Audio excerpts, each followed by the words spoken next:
បងស្រឡាញ់គេទៅកុំទ្រាំចាំអូនអីថែគូ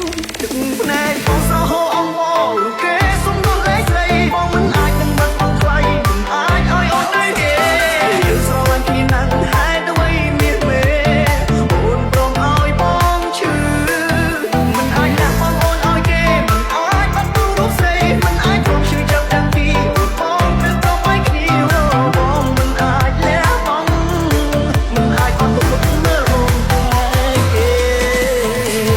បងជំរៀងអូដាមកទឹកនៃបងក៏សក់មិនឈុំវ័យខ្លួនយ៉ាងគេកិនរយំតែវ័យធ្វើបានមិនចំតែវ័យប្រែខ្លាយអត់ន័យព្រោះតែស្រស់ពីឆ្ងាយពីដៃបងនឹងចាំគឺទាំងអស់ព្រោះពេលនេះវាខ្លាយជាស្អីថ្ងៃ15